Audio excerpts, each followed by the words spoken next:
On today's episode of Refashioned, we're talking about the Netflix Buy Now documentary and the fallout that's been happening because of it, the latest trend predictions for 2025 and how it seems people can't make up their mind about what they want, a new marketing campaign paying influencers to learn more about sustainable fashion, a new form of vegan plastic polyester clothing entering the greenwashing chat, and a couple of other bits and bobs I've seen across the internet recently that I thought was interesting and wanted to share with you guys. So let's just get into it.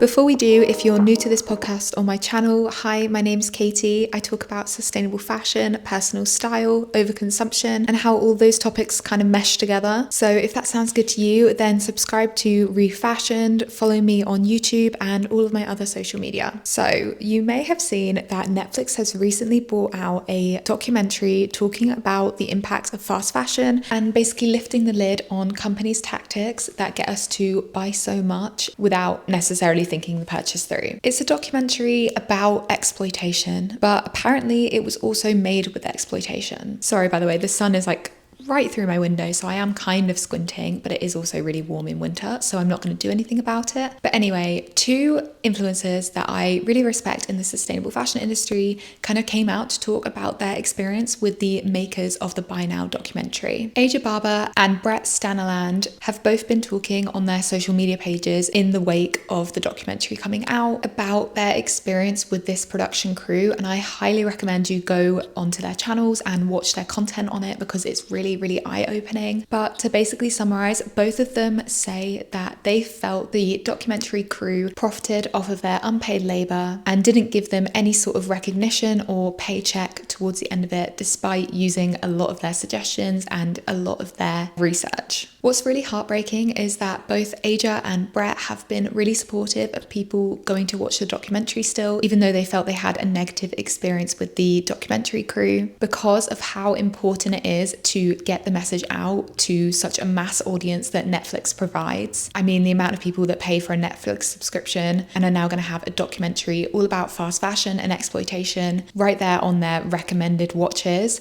is amazing. It's a lot of exposure for issues that people in the sustainable fashion industry have been talking about for years now, which is what Aja especially was highlighting, that she had mentioned a lot of this information in her book Consumed. And so whilst I'm not personally going to be watching the documentary because I no longer have a Netflix subscription and I'm not going to buy it just for this, I do think you should still go watch it and, let me know your thoughts in the comments of this video.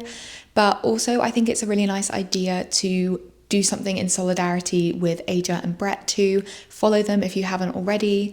You can buy Aja's book Consumed, which really delves into this topic and apparently was the basis of a lot of research for the documentary. I know that the production company has at least reached out to Aja since this all came out and kind of given a sort of empty apology. But despite all of that, I do think boycotting the documentary isn't the right idea, especially since Aja and Brett have said that you shouldn't and they still want you to go watch it because it's so important. But yeah, that kind of sucks. That kind of puts a dampener on something that should have been a really great move for the sustainable fashion industry.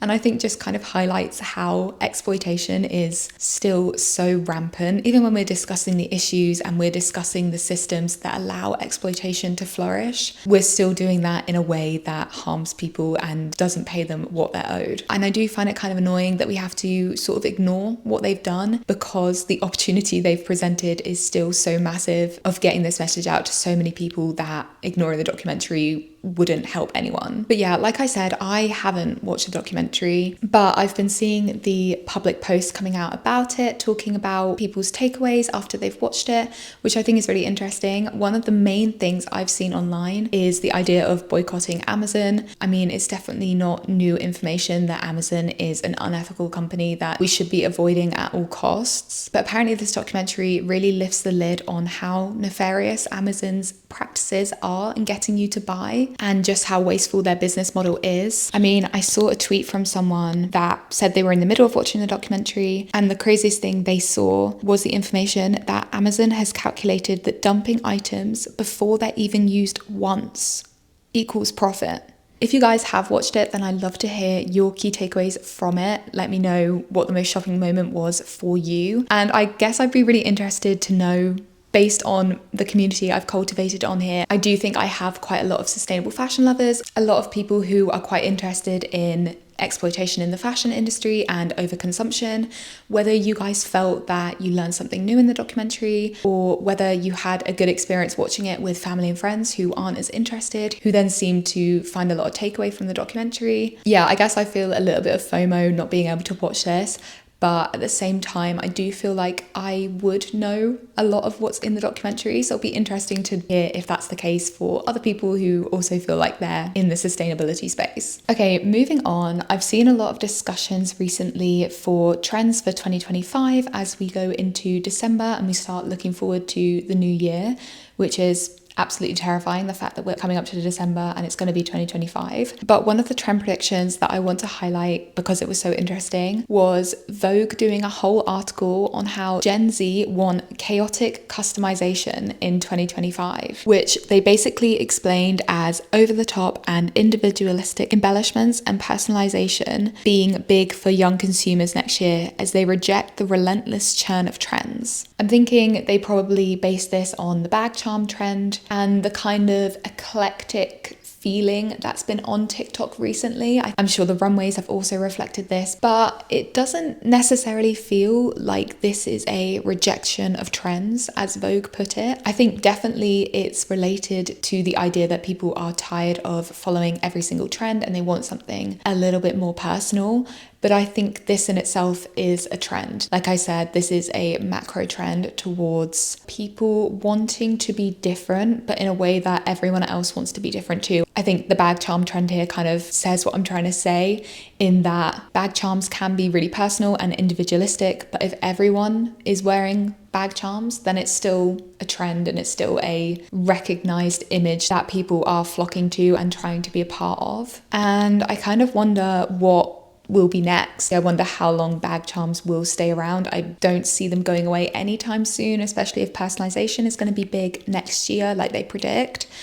But I wonder if we're going to start seeing a resurgence of like patches on jackets, or going back to that kind of upcycled aesthetic that was quite big during lockdown, like patchwork clothing. I hope this also lends itself to people creating their own clothing or engaging in other sustainability initiatives rather than buying into the personalization trend. But with the bag charm trend, that seemed to be quite 50-50. I've mentioned on this channel before about the £500 Miu Miu bag charms as an example of mass-produced personalization. So yeah, it does make me wonder how brands are going to react to this and how consumers are going to react. But it does feel a little bit meta to have a anti-trend personalization trend. Okay, speaking of 2025 trends, I have to talk about a series of articles I saw on Who What Wear, because honestly, I feel like it was almost satire how these articles were released within like days of each other and seemed very unironically to be disagreeing with their own words about which shoe trend would dominate 2025. So apparently, according to Who What Wear,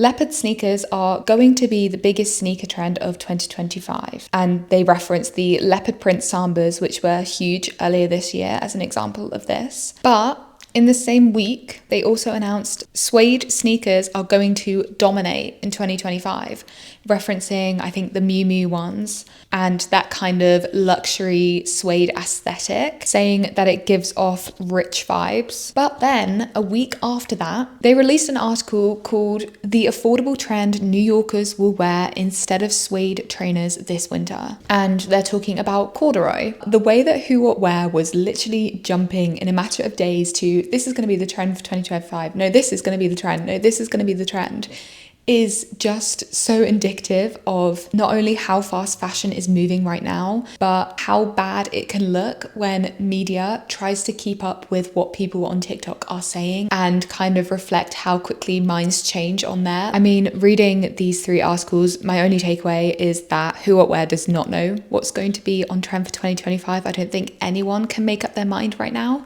and that by the time it comes into 2025, we'll probably have cycled through 25 more trainer trends. Moving on to a new marketing campaign that I find super interesting. Like genuinely, this feels like a new wave of influencer marketing. The resale brand Vestiaire Collective, which has previously made waves in the past for banning fast fashion on their site and doing a high profile campaign on the newest season of Emily in Paris, have now announced that they're going to be paying influencers to learn more about sustainable fashion. People on social media have access to the single most important ingredient to make any positive change in the world: people's attention.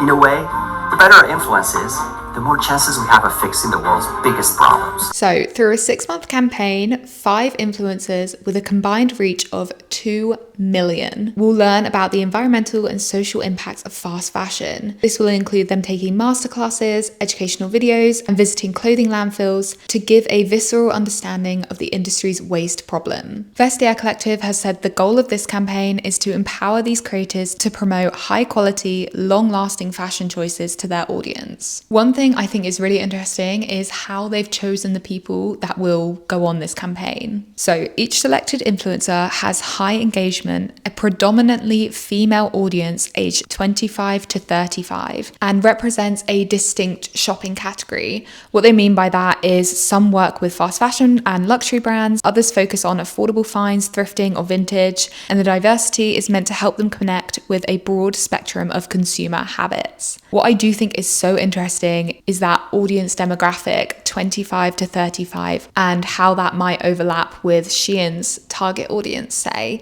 and a lot of fast fashion brands. I think this is such a good campaign. I'm really excited for it, and I hope they release results or try in some way to analyze the impact of this. I think it would be so interesting, because influencers don't just shape trends online, they shape behavior. And we know this because influencers are one of the main reasons that shopping hauls and overconsumption has become so rife on social media since they helped normalize it. I mean, I've spoken so much on this channel about why influencers are so effective at doing what they do. One of the most driving reasons, I think, is because of how aesthetic their content is and how that makes us want to sit down and watch whatever they're doing because it's so satisfying and it's so clean and kind of itches our brain. And if they're instead turning this shopping haul content into informational videos about the impacts of fast fashion, but doing that in a way that still suits their branding and aesthetic, then it's highly likely it will still engage their audience and help shape their behavior. It's not exactly a foolproof idea. I'm sure that some of their audience will be turned off by this kind of switch in content, maybe unfollow, maybe just skip these videos. But I do think it's a really interesting experiment in using the power of social media and flipping a situation that has so far brought a lot of issues like overconsumption and impulse shopping into using that kind of influence and persuasiveness for good. I think Vestiaire Collective are onto something here in utilizing social media rather than trying to ignore it or trying to shame people for being on it. You know, so much of the time, creators who are talking about sustainable fashion, I know I've done this, are saying, get off social media, like you shouldn't be on there, it's bad for your health. Obviously that's said with good intentions, but it doesn't always work for some people and kind of alienates them. If they're going to be online anyway, then why not come to them with the right kind of messaging? I wonder if the influencers included in this campaign are going to be barred from taking fast fashion sponsorships during the 6-month period, whether that was in their contract or not. Maybe I'll try reach out to someone from Vestiaire Collective and see if I can get them on the podcast to talk about this campaign more. I think that would be so interesting. I don't know if they'll talk to me, but I'll definitely give them an email to reach out and let you guys know how that goes. But yeah, I'm also going to be looking up the influencers that are part of this campaign. I'm not sure if it started already, but kind of tracking their content over the next few months and seeing if I can see a notable change from their old content and seeing what the reaction is from audiences online, because I just think this is so interesting and a real case study in how sustainable fashion marketing could develop and, you know, start to work with influencers rather than against them. Okay, before we move on from social media and TikTok, I wanted to discuss this statistic that I found online. I think it's quite relevant and also quite worrying. Basically, a recent survey found that Gen Z now devotes over 3 hours a day, more than any other generation, to browsing fantasy purchases online or dream scrolling. I mean, you've heard of doom scrolling, but dream scrolling has basically taken effect during the cost of living crisis we're currently all going through, to just look through things that are completely out of budget range, like luxury houses, nice vacations, luxury goods, but also worryingly grocery hauls that are like hundreds of pounds in food. And I read this fascinating article about someone who kind of fell into the trap of watching videos like supermarket haul and hashtag luxury groceries, and had a really great quote about it. She said, "What should have been the blandest of content is suddenly pinging my lifestyle envy." I mean, I don't necessarily think I dream scroll, but I've definitely done this where I've watched someone who is way above my own lifestyle go through their own everyday life and wish I was like them. And it feels really dystopian to me, but I really enjoyed reading the article. So I wanted to include this and recommend that you go read it, because it's a fascinating look at TikTok and how the Gen Z generation are coping with a cost of living crisis and not being able to afford a lot. Okay, moving on. The social conversation recently has kind of picked up around the idea of vegan fabrics that are just polyester and kind of calling that out.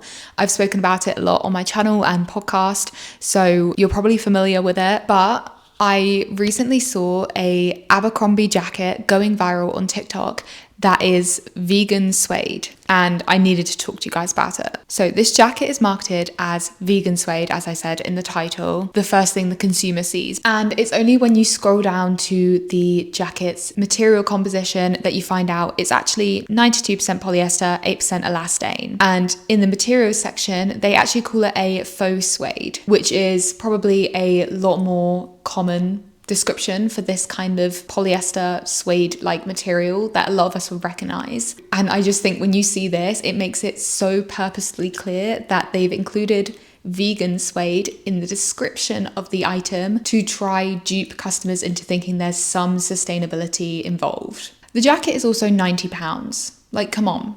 £90 for polyester. It took me all of 10 minutes to go online to my favorite resale sites and find some real suede options for cheaper. This one from Depop, this one from Vinted, both really nice options. I mean, I'm a little bit too tired of this to be completely mad about this marketing tactic, but come on, like £90 for polyester that you're calling vegan, as though it's in some way better for the planet. Whilst we're on the topic of trending jackets, the viral Target faux fur jacket situation is insane. I've seen this come up a lot on my TikTok feed, probably because the fur aesthetic is trending this year, with people just saying this is an absolute steal, like go ahead and buy it, run, don't walk, that classic kind of like impulsy language. And when I went online to try find the jacket and kind of look into it, I found some very greenwashing language. For example, in one version of the jacket, the description of it says, dress up for winter with this faux fur jacket made of recycled polyester. But then you go into the specifications of the item,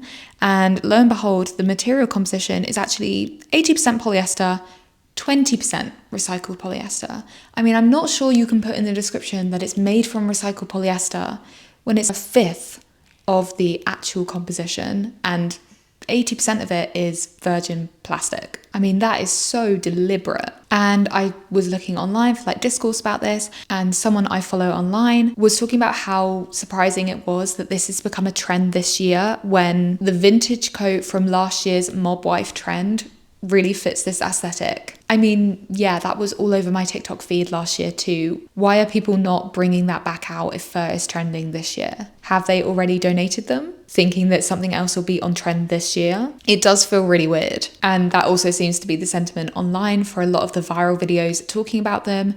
This comment, it will be in the Goodwills by March. Also, a lot of the feedback online on these viral videos is the fact that it's really poor quality. Someone commented, I tried this on in store and it shed so bad. I wonder if it was defective or something.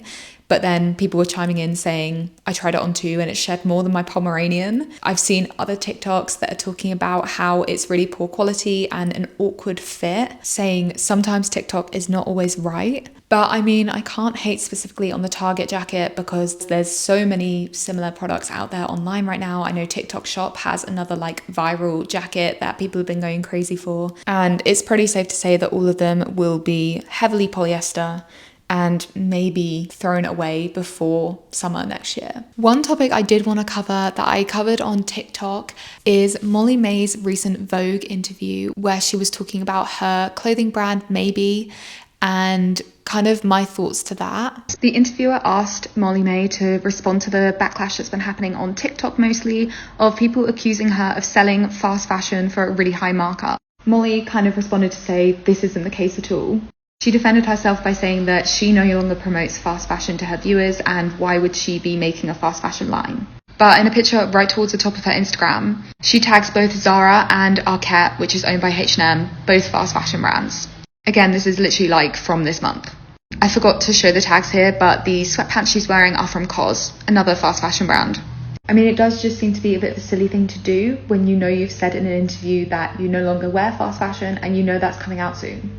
And props to the interviewer for digging into this a little bit more. They asked Molly if she can talk about where the clothes are made from and like the certifications, and beyond knowing where the factories are, she doesn't have any sort of information to give about how Maebe clothes are made. I think one of the other things that hasn't really been mentioned is the value of the clothing that's being created and how it differs from a lot of clothing already on the market. Kind of looks indistinguishable from Arket, COS, Zara, Fifth Avenue. Like with so many brands putting out such similar styles, is there any need to create more? I do think it's so interesting the fact that Molly doesn't consider some brands that are fast fashion as fast fashion, like COS and Arket. Just because these brands are more expensive, it doesn't mean that they have better practices or in any way sustainable. Also, the fact that they're both owned by H&M kind of solidifies this. But yeah, I do think that this kind of shows a wider consumer sentiment around the idea that what I've been talking about on my channel recently, that a lot of consumers conflate luxury or high prices with quality and good sustainability, and how I feel like we need a lot more educational content around how this isn't the case. I do want to say I read all of the Vogue interview with Molly and I definitely didn't come away thinking she was a monster. I just came away with the idea that she was quite naive about what it means to set up a new fashion brand. I think brands in 2024 have to understand that sustainability is no longer a nice to have, it is a requirement, and starting next year will become legislation. It's something that brands can no longer really ignore. And I just felt like her attitude towards sustainability with her own brand was really lacking. And I think the Vogue interview was a really missed opportunity to address some of that backlash she got when people were calling her out for lack of sustainability the first time. I mean, she did kind of address the backlash, but if people were calling me out for not talking enough about my brand's policies and sustainability information, and I knew I had an interview coming up with a big publication like Vogue where this was likely to be mentioned, I would have really made sure that I knew more about what my brand does. But Molly couldn't really give the interviewer information beyond basic sort of this is where we create our clothing. And what that kind of says to me is that she doesn't see sustainability as important. She doesn't see this backlash as important enough to address it in a meaningful way. I also got sent a reaction from Fair Fashion Project to maybe hiring for a new sustainability role, which I think is really interesting. They basically called out the brand saying hiring for key roles without disclosing a salary and listing questionable responsibilities, which is seemingly quite on brand. In what world does an entry-level marketing assistant need a degree, yet a head of role doesn't? And I'm assuming that's a head of sustainability role. I mean, I couldn't find the job listing they're talking about on LinkedIn or anything. So I'm not 100% sure on the story here. And if you are, then please drop some information in the comments below.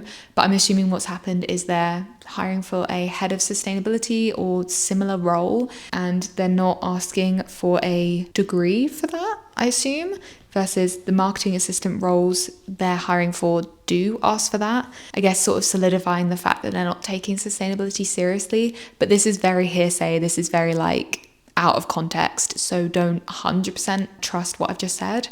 But if it is true, then very, very interesting is all I'm going to say. I mean, I've spoken before on the channel about influencer brands and how I don't think that they should be allowed to slip under the rug with sustainability like they do. And I think a lot of influencers need to be asking themselves much more critically, what purpose is their clothing brand serving? Like, who is it marketed at? What is it saying about them that they're happily selling very expensive polyester clothing to their followers who support them and want the best for them? Why are you not in return giving them the best? Why are you happy to flog them off with cheap polyester? It just feels like a really silly move for me that a lot of influencers are falling trap to, probably because they're told it's a quick cash grab.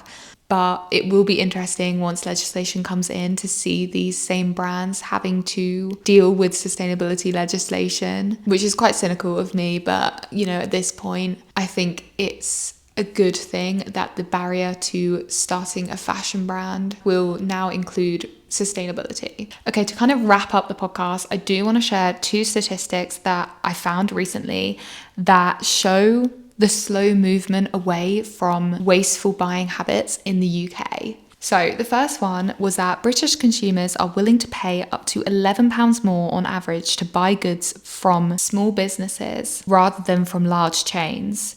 And they're actually willing to spend even more on niche fashion brands, up to £17.62 extra. And the second is that secondhand shopping is anticipated to account for over 10% of all UK gift spending this Christmas, at £2 billion.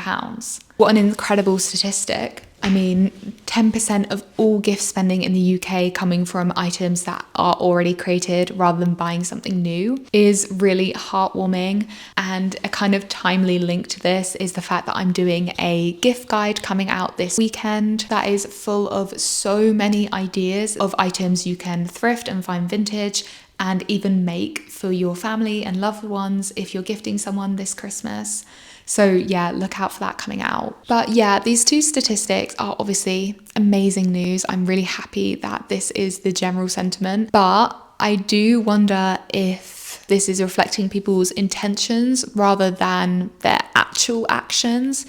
I mean, just taking a quick look at TikTok kind of does make me a little bit skeptical about these numbers. Every Gen Z gift guide, which I've seen a lot of recently because it was part of my research to do the video for Sunday, has not been following these intentions laid out in the statistics. I mean, there was one I saw with 1.3 million views on what to ask for Christmas, and it was just full of big brands like Rhode skincare or a Gap hoodie or a North Face puffer jacket. And there are a lot of other examples online of people sharing their gift guides and what to get if you're a specific category on TikTok, like Cool Girl Wish Guides or It Girl Wish Guides or Vanilla Girl. And pretty much all of them contained just viral products and, you know, what you'd expect to see on TikTok. None of it was really, here's what small businesses to support this year. And I know obviously that doesn't necessarily mean that people will be just buying these items, not secondhand or small businesses, but having done the research on TikTok language for so long now,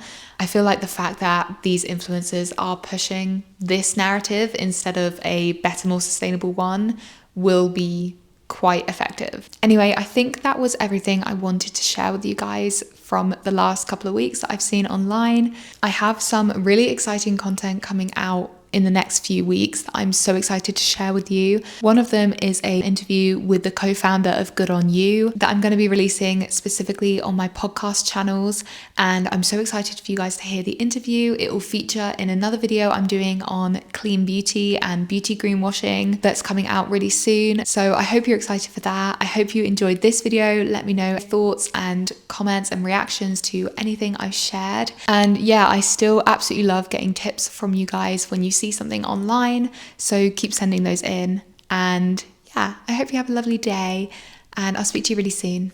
Bye.